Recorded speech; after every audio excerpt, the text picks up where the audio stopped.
The walls are 11 meters high, reinforced concrete, no windows, no markings, running their entire length, barely visible against the flat Central American sky. A fence hums with 15,000 volts of electric current, not as a warning, as a promise. There are 19 watchtowers. Inside those walls, 40,000 men. They came in columns, hundreds at a time, stripped to white boxer shorts, hands zip-tied behind their backs, heads forced down toward the concrete, barefoot, running when told to run, stopping when told to stop. Guards lined the corridor walls, carrying 5.56 millimeters rifles. Nobody spoke. The only sounds were bare feet on cold concrete and the distant mechanical hum of the fence that made escape a mathematical impossibility. These men are the Maras, MS 13 and Barrio 18. For 3 decades, they ran El Salvador through a system of fear so total, so deeply woven into daily life, that crossing a single street in the wrong neighborhood was enough to get you killed. They taxed bus drivers, extorted shop owners, recruited children, and carved cities into invisible territories enforced by murder. In 2015, El Salvador recorded 105 homicides for every 100,000 citizens. That made it the most violent country on earth. Not a war zone, not a failed state in open conflict. A country the size of New Jersey, bleeding faster than almost anywhere else on the planet. Now their heads are bowed. Now they sleep 80 to a cell on metal bunks without mattresses, in a facility with no visitors, no phone calls, no pathway back to the world they controlled. But while those 40,000 men disappeared behind 11 meters of concrete, something else was also happening. Something quieter. A woman named Maribel stood outside a detention center every night, holding a folded piece of paper, waiting for a name to be called. Her son was not a gang member. He had no tattoos, no criminal record. He taught English. He was arrested during a sweep, and he did not come home. Across El Salvador, families like hers were documenting what NGOs would later call quota arrests, people taken not because of evidence, but because the system needed numbers. More than 75,000 people were captured under the state of exception. Not all of them were guilty. This is the story of a country that made a choice. It chose safety. It chose it at full speed, with total force, and with almost no exceptions. And by almost every measurable standard, it worked. The homicide rate collapsed from 105 per 100,000 to 7.8. Children walked to school again. Streets that had been closed by invisible borders for a generation reopened overnight. A country that the world had written off as unsavable began to breathe. But somewhere between the miracle and the monument, a question settled over El Salvador like concrete dust. A question that no press conference, no Miss Universe pageant, and no government decree has been able to fully answer. No police force in the world captures only the guilty. So the question becomes, is it worth it? To understand what CECOT is, you first have to understand what it replaced. Not another prison, not a policy. It replaced a reality so violent, so normalized, and so deeply embedded in the structure of daily Salvadoran life that most of the world had simply accepted it as permanent. In 2015, El Salvador's national homicide rate reached 105 murders per 100,000 citizens. To put that number in context, the United States that same year recorded approximately 4.9 per 100,000. The entire European Union averaged below 1.5. Active conflict zones in parts of sub-Saharan Africa registered comparable numbers. El Salvador was not at war. It had no invading army, no civil uprising, no foreign occupation. It had the Maras, and for a generation that was enough.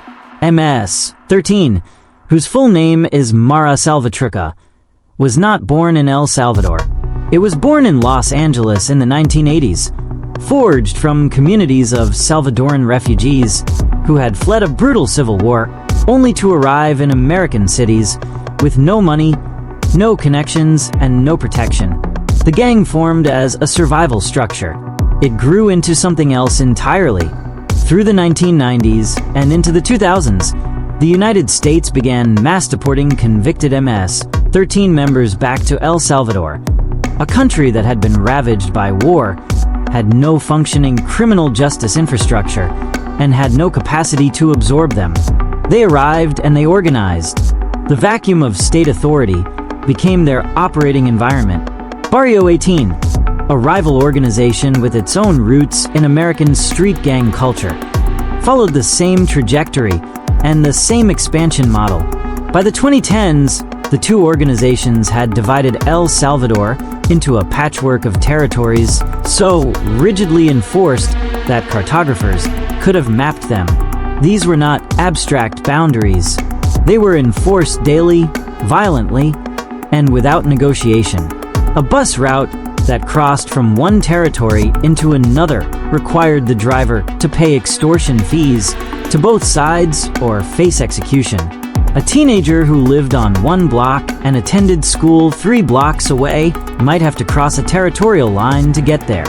Crossing that line without permission or without the right face, the right walk, the right acknowledgement to the right person could mean death before lunch.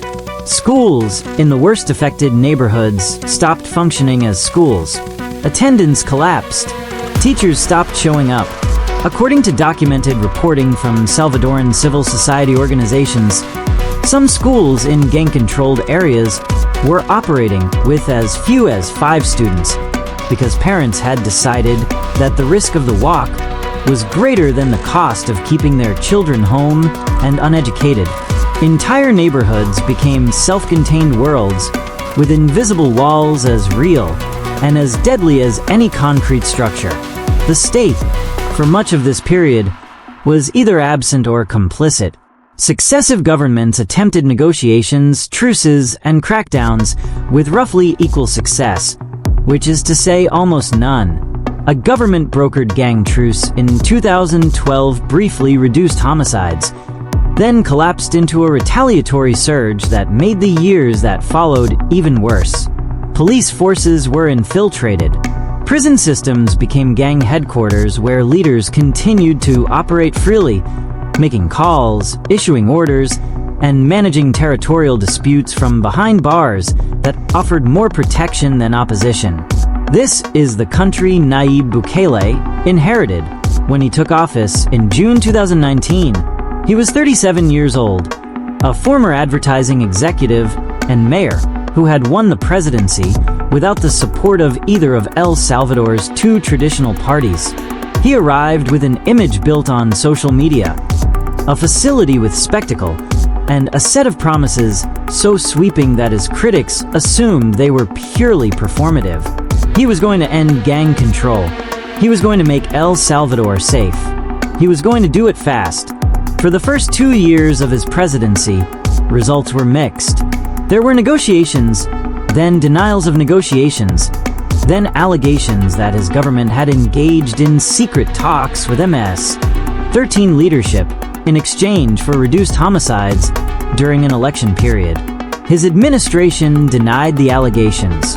Investigative journalists from El Faro, El Salvador's most respected independent outlet, published detailed reporting suggesting otherwise.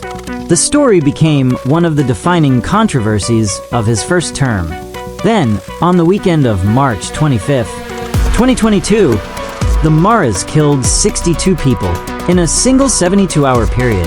It was the deadliest weekend El Salvador had recorded in decades.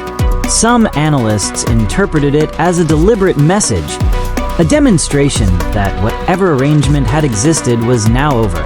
Others saw it as pure escalation. Bukele's government declared a state of exception the following day. Everything that came after flows from that decision. The state of exception suspended core constitutional rights, including the right to legal counsel, the right to be informed of charges, and limits on pretrial detention. Security forces were authorized to arrest suspected gang members without traditional evidentiary standards. The Legislative Assembly approved it in hours. It was supposed to last 30 days. It was renewed continuously for months, and then for more months. And the arrests began and did not stop, and the number climbed and climbed and climbed until it passed 75,000. Somewhere in those 75,000 was the future of El Salvador. The question that this documentary is built around, the question that no government official has cleanly answered, is how many of those 75,000 were the right people? How many were the Maras? And how many were the mothers, the teachers, the neighbors, the young men who simply looked the part, or lived on the wrong block, or had the wrong name on the wrong night? The prison was already being built when the arrests began. Construction on CECOT, the terrorist containment center, had begun before the state of exception. When the government opened its gates, it was the largest prison in the Western Hemisphere. It was ready for exactly this moment. That readiness, critics argued, was not a coincidence. It was a plan. The terrorist containment center sits in Tecoluca, in the department of San Vicente, approximately 70 kilometers east of San Salvador. There is almost nothing around it. That is not an accident. The facility was placed deliberately in open, flat terrain where visibility is total and escape routes are minimal, approaching it from any direction. The first thing you see is the wall, 11 meters of reinforced concrete. To put that in physical terms, stand in a standard room with a 9-foot ceiling. Now stack 4 of those rooms on top of each other. That is the height of the wall that surrounds CECOT. It does not lean. It does not taper. It rises vertically, smooth-faced, offering no handholds, no shadows, no ambiguity about what it is and what it intends. Running its entire perimeter is the electric fence, charged with 15,000 volts. The fence is not the primary barrier. The wall is. The fence is the answer to anyone who reaches the wall. The 19 watchtowers are positioned to eliminate blind spots. Guards rotate continuously. The weapons visible from inside the facility depend on location. Inside the cell blocks, where prisoner control is an operational priority, guards carry rubber bullet shotguns calibrated for compliance rather than lethality. Along the perimeter and at all exterior posts, the weapons are 5.5, 6 millimeters assault rifles. The distinction is deliberate and practical. Inside, the goal is order. Outside, the goal is containment. The two are treated as separate problems requiring separate solutions. When new prisoners arrive at CECOT, the process documented by journalists granted press access follows a specific pattern. Men are brought in large transfers, often hundreds at a time. They are processed in a manner designed to communicate, immediately and physically, that the power structure they operated within no longer exists. They are stripped to white boxer shorts. Their hands are secured behind their backs. Their heads are directed downward. They move through the facility in tight columns, running at a pace set by guards, not by themselves. According to multiple journalists who have documented this process, the choreography is intentional. It is described by government officials as a security measure. It is also, unmistakably, a demonstration. The cells they enter are communal. Each one holds up to 80 men. The sleeping arrangements are metal bunk frames, stacked with no mattresses. The reasoning offered by prison administration is that mattresses create concealment opportunities, places to hide weapons, contraband, or communication materials. The practical reality is that 80 men in a cell built for institutional density have almost no personal space, no private surface, and no moment of genuine solitude at any point in the day. There are no visitors, not during an adjustment period, not supervised, not ever. Under current policy, no family members are permitted access, no pastoral visits, No legal consultations inside the facility that function in any conventional sense. Prisoners at CECOT are, by design, completely severed from the world outside the walls. This is the point. The government's position is that gang communication infrastructure, the orders, the coordination, the territorial management, flowed in every direction, including through family visits and legal channels. Cutting all contact cuts the network. Human rights organizations, including Human Rights Watch and Amnesty International, have documented their concerns about these conditions in detail. They raise questions about due process, about the treatment of prisoners who may have been incorrectly classified, about access to medical care, and about the psychological consequences of conditions that meet the international definition of solitary confinement at a scale never previously attempted. The Salvadoran government's response, consistent across all official communications, is that the individuals inside CECOT forfeited the right to conventional treatment through their own documented conduct, and that the priority of the state is the protection of the citizenry, not the comfort of those who terrorized it. Both of those positions are held with complete sincerity by the people who hold them. That is part of what makes this story so difficult to resolve cleanly. What is not disputed is the visual impact of CECOT as a communication instrument. The government has released footage from inside the facility. It circulates widely. International media have been granted access in controlled press visits. Bukele has amplified the images aggressively on social media. The shaved heads, the white shorts, the columns of bowed men moving through concrete corridors. These images travel because they are designed to travel. They communicate to anyone watching inside El Salvador and around the world that something fundamental has changed. The men who ran the streets of San Salvador are running corridors now, and they are running on someone else's schedule. That message has an audience far beyond El Salvador's borders. Governments in Honduras, Guatemala, Ecuador, and elsewhere have sent observers. Politicians in multiple countries have publicly cited Bukele's model as a template worth studying. The images from CECOT have become a kind of export, a proof of concept in concrete and electric wire that absolute security measures can break what decades of conventional policing could not. What the images do not show is the other side of the ledger. The ones who went in that should not have. The ones whose families are still waiting. The ones who are inside those communal cells, not because they were Maras, but because they were close enough to the Maras, or looked enough like someone's idea of a Mara, or lived on the wrong street at the wrong time, that the math of mass arrest caught them too. That story does not travel as far, but it is no less real. There are two ways to walk through El Salvador in the years after the state of exception. The experience depends almost entirely on who you are and what you are carrying. The first pathway belongs to a man we will call Miguel. His name has been changed in the reporting this section draws from, as have identifying details, because the situation he is navigating is one where visibility carries real personal risk. Miguel was a member of MS-13 for 11 years.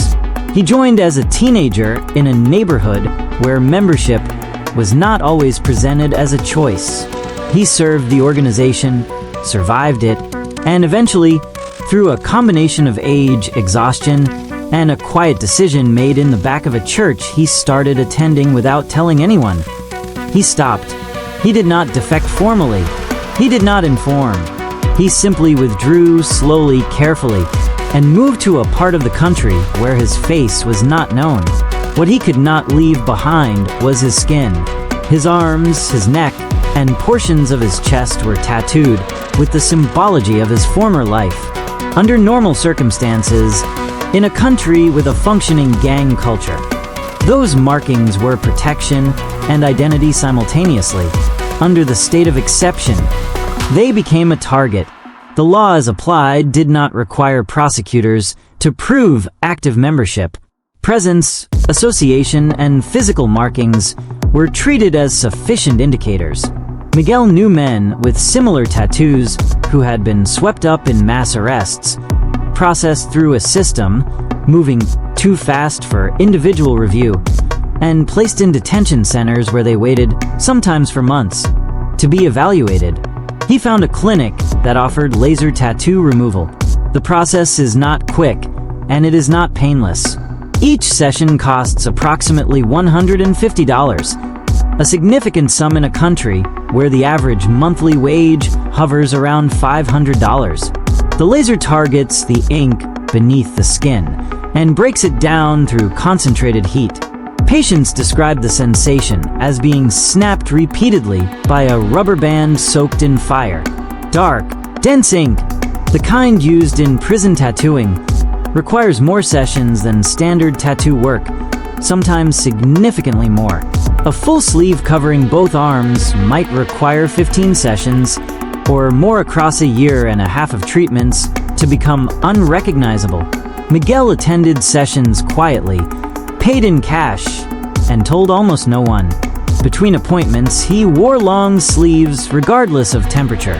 He was, in the most literal physical sense, trying to disappear, not to flee the country, not to avoid accountability for whatever he had done in his previous life, simply to become someone who could walk through a police checkpoint without his body being used as evidence against him. According to reporting by multiple international news organizations covering this phenomenon, he was not unusual. Clinics across El Salvador reported significant increases in clients seeking tattoo removal, specifically in the period following the state of exception. Some clients were former gang members. Some were men who had received tattoos in youth in imitation or in contexts that had nothing to do with organized criminal membership and everything to do with being young in a country where certain aesthetics were pervasive. The second pathway belongs to a woman we will call Elena. She is 43 years old and lives in a neighborhood in the northern part of San Salvador that spent approximately 12 years under MS-13 territorial control. She raised 2 children in a house 1 block from what she describes as the hard border, the line where one clique's territory ended and another's began. Crossing it, even to reach the nearest market, required timing, awareness, and a constant low-level calculation of risk that she had performed so many times it had become unconscious. Her daughter stopped attending secondary school at 16 because the route required passing through a transition zone that had become actively dangerous. She did not graduate. In the months following the mass arrests, Elena noticed the change gradually and then all at once. First, certain men she had learned to track from a distance stopped appearing on the corners where they had always stood.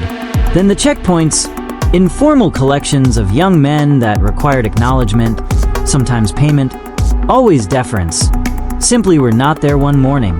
Then, slowly, with the particular caution of people who have been hurt before and are not yet willing to trust that the hurt is over, people began using the street again. Elena's daughter, at 22, enrolled in a vocational program at an institution that required a bus route she had previously been unable to safely take. She took it.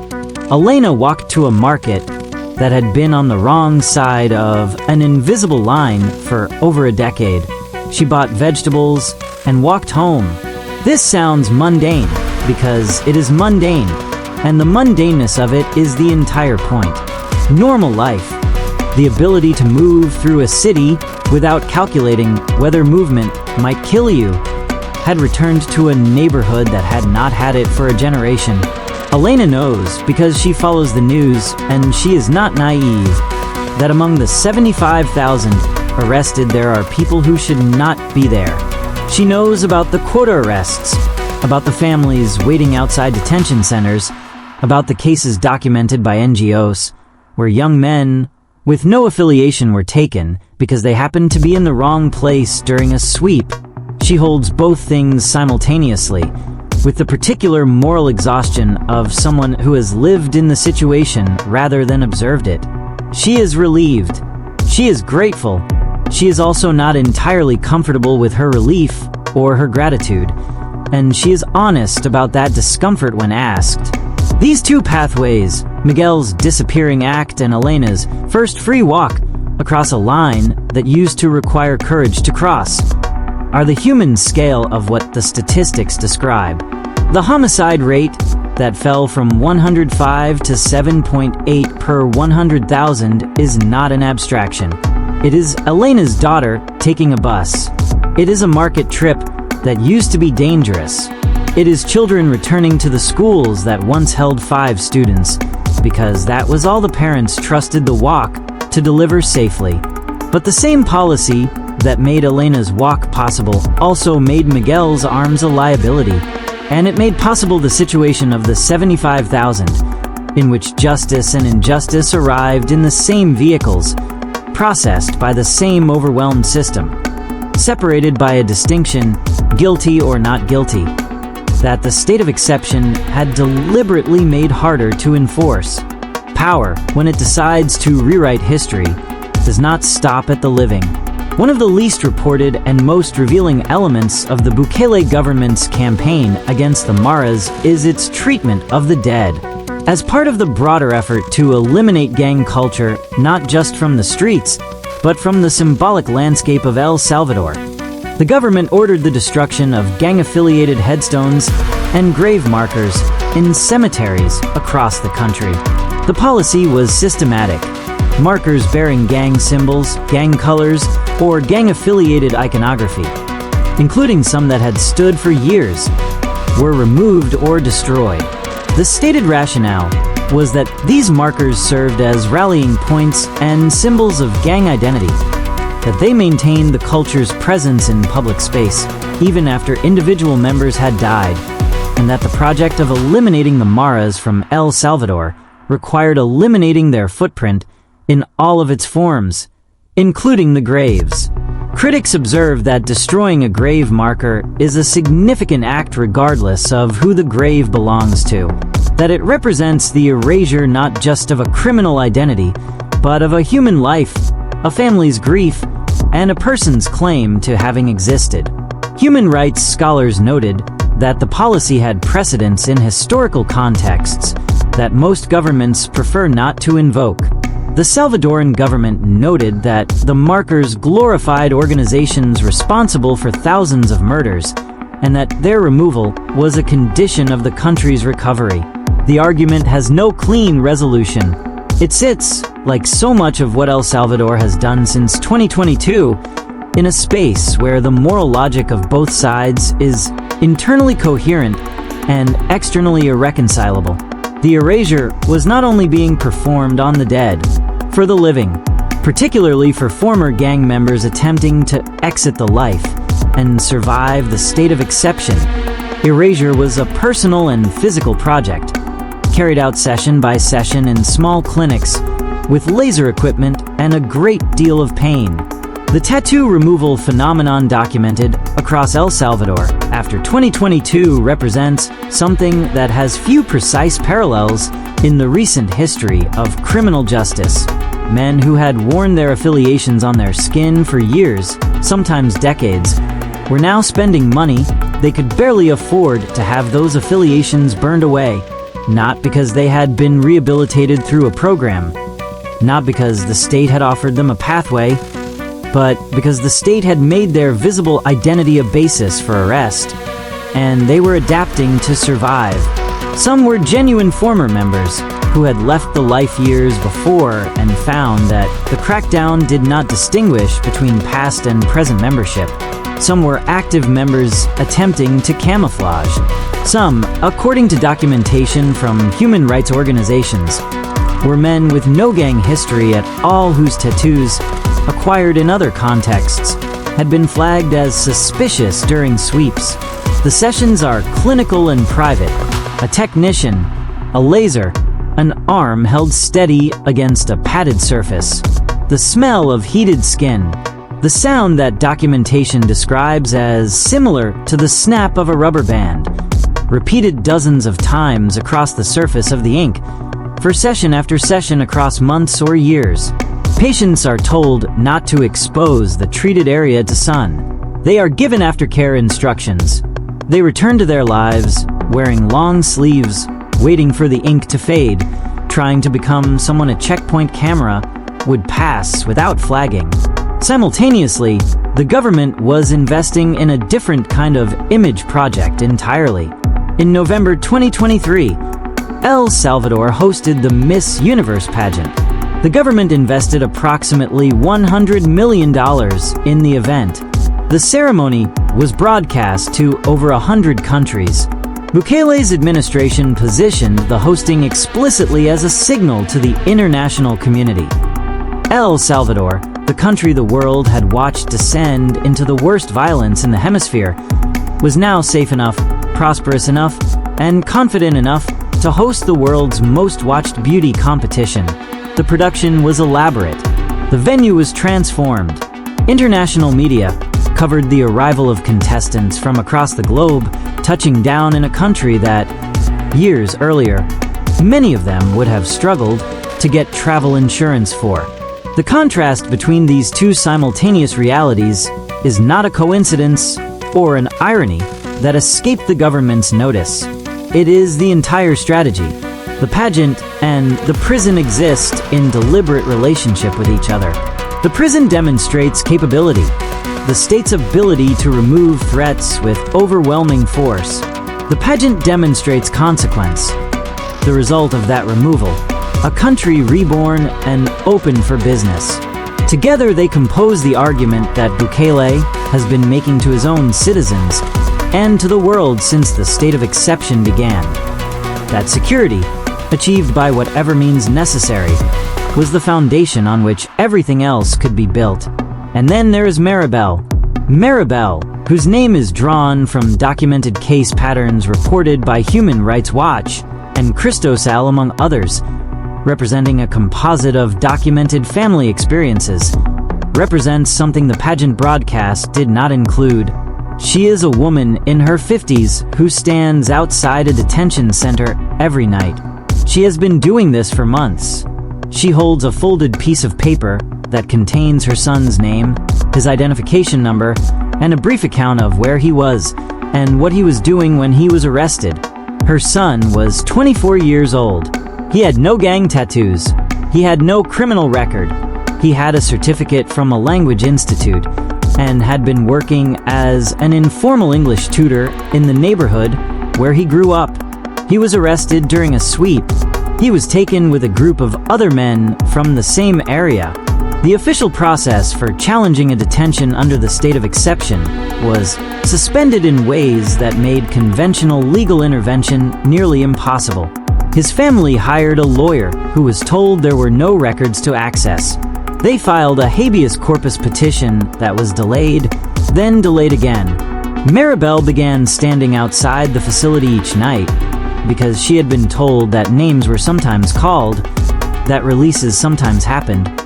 That being present was the only way to know if his name was among them. The $100 million spent on Miss Universe could not reach her. The falling homicide rate, real as it is, does not answer her question. The 19 watchtowers and the 15,000 volts and the 11 meters of concrete, none of it tells her which side of the ledger her son belongs to. El Salvador's homicide rate in 2024 was 7.8 per 100,000. In 2015, it was 105. That is not a statistic that can be argued away or contextualized into meaninglessness. It represents, in the most direct possible terms, thousands of people who are alive today who would not have been alive under the previous trajectory. Children who went to school and came home. Bus drivers who completed their routes without being shot for failing to pay a fee.